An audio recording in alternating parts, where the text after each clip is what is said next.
In this lesson, we'll look at combining some of the pattern selection techniques we learnt in the last lesson with some of the other selection techniques that we've looked at so far. So let's say that we've got this existing hose geometry and we want to add some detail to it to create something like this example here.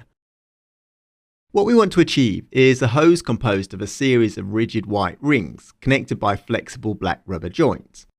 We'll look at doing this as a direct modelling exercise over these next couple of lessons, and we'll come back to this same example later on to see how we can do this procedurally.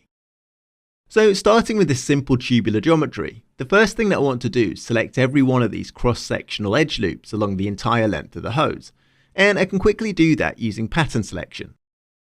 So I'll select one of the edges running around the bottom of the hose, and now I'll hold down the A key and middle click on the edge directly above it to select the whole ring. I'll hit Shift P to set that as a pattern, and now I'll hold down Shift, Control and tap the left arrow key to expand the pattern all the way around the circumference of the hose. So now we've got every cross-sectional edge loop selected. I want to bevel these to create the rigid plastic sections of the hose. So with my cursor hovering over the viewport, I'll tap the C key to bring up the radial menu, and I'll swipe through and up to the poly bevel mode.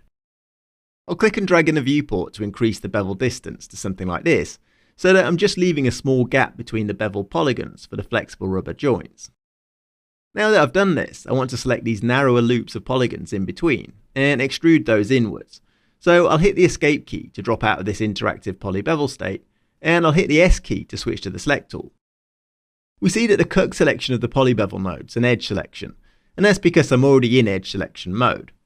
If I just tap the 4 key to switch to primitive selection mode, now I can use the Shift R hotkey to revert to the cut selection, and we see that the cut selection of the poly bevel mode gets output as a primitive selection instead. So now I just need to invert this selection, which I can do by tapping Ctrl I. Now with these primitives selected, I can tap the C key to bring up the radial menu and swipe through to the poly extrude node, and now I can just click and drag to extrude these inwards. If I tap Shift and the equals key to enable viewport subdivision, we can see that these edges are all looking very soft. So I need to add a few more edge loops to provide more definition to both the rigid and the flexible rubber components. So I'll tap Shift- to disable the viewport subdivision again, and what I want to do is bevel these edges which are currently highlighted in green, and I want to bevel them to more of a rounded fillet shape. So I'll hit the S key to switch to select mode, and we see that the cut selection of the poly extrude node is the front extruded faces. So I can hold Ctrl, Shift and tap the E key to select the boundary edges of these. Now I'll bring up the radial menu and swipe through and select the poly bevel mode, and now I can just click and drag in the viewport to increase the bevel distance for these edges. And I'll just enable viewport subdivision again by tapping Shift and the equals key, and I can continue to adjust these whilst viewing how they'll look once subdivided. So now I've got more of a rounded form to the flexible rubber parts, and I want to sharpen up the edges of these rigid parts. So I'll disable the viewport subdivision again by tapping Shift-, and I'll tap the Escape key to exit the poly bevel state. Now I want to select these edge loops running around the outside of each of these rigid sections. So I'll tap the S key to switch to the Select tool, and we can see that the poly bevel node's outputting this edge selection. So I'll convert this to a primitive selection by holding down Ctrl, Shift and tapping the 4 key, and we see that that automatically expands this selection because all the primitives attached to those edges become selected. So now I can just hold down Ctrl, Shift and tap the E key to select the edges at the boundary of these polygons.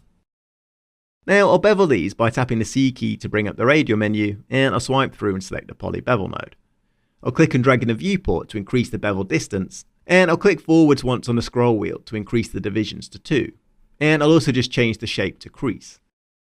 I'll enable viewport subdivision again by tapping Shift plus the equals key, and now we can see that we've got sharper edges to these rigid sections and this softer rounded concave shape to the flexible rubber parts.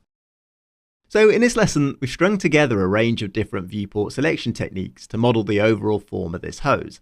And in the next lesson, we'll add a bit more detail to it, and we'll create separate pieces of geometry for the flexible rubber sections and the rigid sections.